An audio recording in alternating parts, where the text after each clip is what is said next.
지금부터 눈을 감고 제가 말하는 것을 한번 떠올려보세요. 준비되셨나요? 자, 빨갛고 동그란 사과 하나를 머릿속에 그려보세요. 손에 쥐었을 때 느껴지는 매끈하고 단단한 감촉, 한입 베어 물었을 때 터져나오는 상큼한 과즙까지. 어떠신가요? 방금 떠올린 사과가 눈앞에 있는 것처럼 생생하게 보이나요? 만약 그렇다면 당신은 대부분의 사람들과 같습니다. 하지만 여기 눈을 감아도 아무것도 보이지 않는 사람들이 있습니다. 마치 마음속 스크린의 전원이 꺼져버린 것처럼 완전한 어둠만이 존재하는 사람들이죠. 이것은 단순한 상상력 부족이 아닙니다. 아판타시아, 즉 마음의 눈이 없는 인지 상태를 의미하는 용어입니다. 이들은 머릿속으로 이미지를 보는 경험을 하지 못합니다. 그렇다고 이들이 상상을 못하는 것은 절대 아닙니다. 사과가 둥글고 빨갛고 나무에서 열린다는 사실을 개념적으로 완벽하게 이해하죠. 단지 그 사과의 시각적 이미지가 동반되지 않을 뿐입니다. 놀랍게도 아판타시아는 전 세계 인구의 약 24%가 가지고 있는 것으로 추정됩니다. 당신이 100명의 친구를 가지고 있다면 그중 2명에서 4명은 마음의 눈 없이 세상을 경험하고 있을지도 모릅니다. 이 현상은 사실 꽤 오래전부터 알려져 있었습니다. 1880년 프랜시스 골턴경은 사람들의 정신적 심상 능력이 엄청나게 다르다는 사실을 처음으로 발견했죠. 하지만 당시에는 큰 주목을 받지 못하고 있었습니다. 시간이 흘러 2005년 한 남자가 스스로 갑자기 마음의 눈을 잃게 되었습니다. 그는 신경학자 애덤 제먼 교수에게 찾아갔고 제먼 교수는 이 사례를 통해 아판타시아 연구의 문을 다시 열게 됩니다. 제먼 교수는 2015년 없음을 뜻하는 그리스어 상상을 뜻하는 판타시아를 결합하여 아판타시아라는 이름을 공식적으로 만들었습니다. 그렇다면 아판타시아를 가진 사람의 뇌는 무엇이 다를까요? 과학자들은 뇌의 특정 영역들 간의 연결 방식에 주목합니다. 특히 기억을 불러오고 의사결정을 하는 전두엽과 시각 정보를 처리하는 후두엽 사이의 연결이 핵심입니다. 뇌 영상 연구에 따르면 일반인이 무언가를 상상할 때 뇌의 뒷부분에 있는 시각 피질이 강하게 활성화됩니다. 마치 실제로 무언가를 볼 때처럼 말이죠. 하지만 아판타시아를 가진 사람들은 이 부분의 활동이 현저히 낮게 나타납니다. 뇌가 시각적 이미지를 생성하라는 명령을 내리지 않거나 그 명령이 약한 것이죠. 그렇다면 마음의 눈이 없는 삶은 어떤 모습일까요? 이들은 과거를 어떻게 기억할까요? 시각적 이미지 대신 사실과 감정의 목록으로 추억을 저장합니다. 예를 들어 해변에서의 휴가를 떠올릴 때 대부분의 사람들은 푸른 바다와 하얀 모래사장을 보지만 아판타시아인들은 그날 날씨가 맑았고 파도 소리가 들렸으며 기분이 좋았다는 사실들의 조합으로 그 순간을 기억합니다. 꿈의 세계도 다릅니다. 아판타시아를 가진 많은 사람들은 꿈을 꿀 때도 시각적 이미지가 없거나 있더라도 매우 희미하고 불분명하다고 말합니다. 이야기와 감정만 존재하는 꿈을 꾸는 것이지요. 하지만 이런 특징이 오히려 이점이 될 때도 있습니다. 바로 정신건강의 영역에서입니다.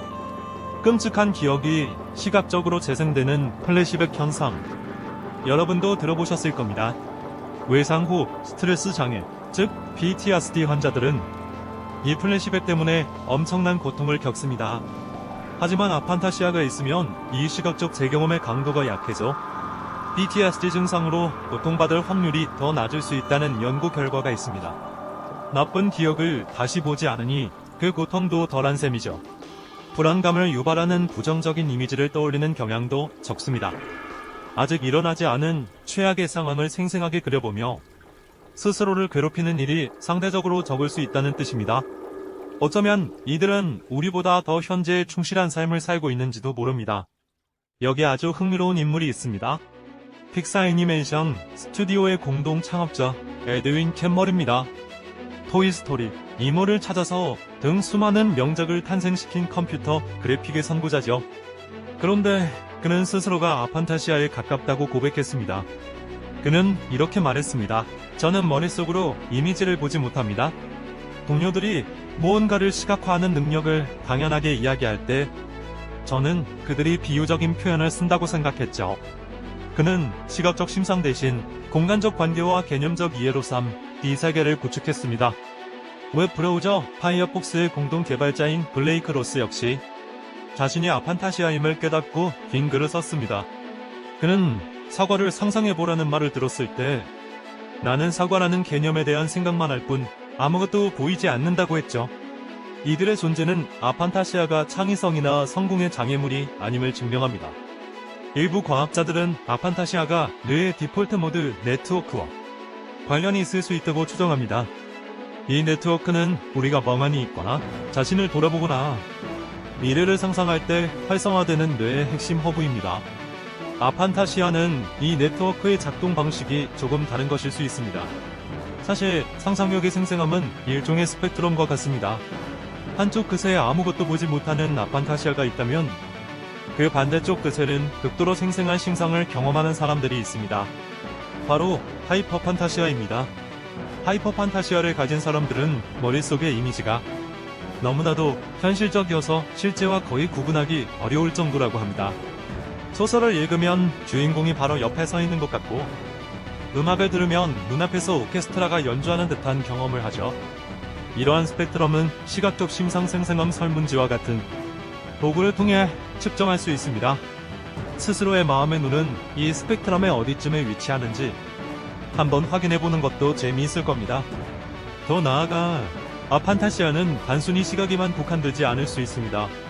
어떤 사람들은 머릿속으로 노래를 들을 수 없고 어떤 사람들은 라일락 향기를 맡을 수 없으며 어떤 사람들은 벨벳의 부드러움을 느낄 수 없습니다.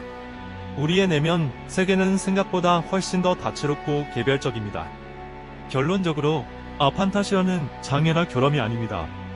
우리의 뇌가 세상을 처리하고 정보를 구성하는 수많은 방식 중 하나일 뿐입니다. 많은 아판타시아인들은 시각 정보에 의존하지 않는 대신 논리적이고 추상적인 사고 능력을 발달시켜 수학, 과학, 프로그래밍과 같은 분야에서 뛰어난 성과를 보입니다. 아판타시아의 존재는 우리에게 중요한 질문을 던집니다. 상상한다는 것은 과연 무엇일까요? 본다는 것의 진정한 의미는 무엇일까요? 우리는 모두 같은 세상을 보고 있지만 마음속에서 그 세상을 재구성하는 방식은 저마다 다릅니다. 당신의 마음의 눈은 어떤 풍경을 그리고 있나요? 그것이 생생한 컬러 영화이든 조용한 흑백 사진이든 혹은 잘 쓰인 한 권의 책이든 모두가 저마다의 방식으로 세상을 상상하고 이해하는 소중한 능력입니다.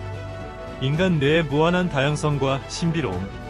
아판타시아는 그 거대한 우주의 작은 한 조각을 우리에게 보여주며 다름을 이해하고 포용하는 것이 얼마나 중요한지 다시 한번 일깨워줍니다.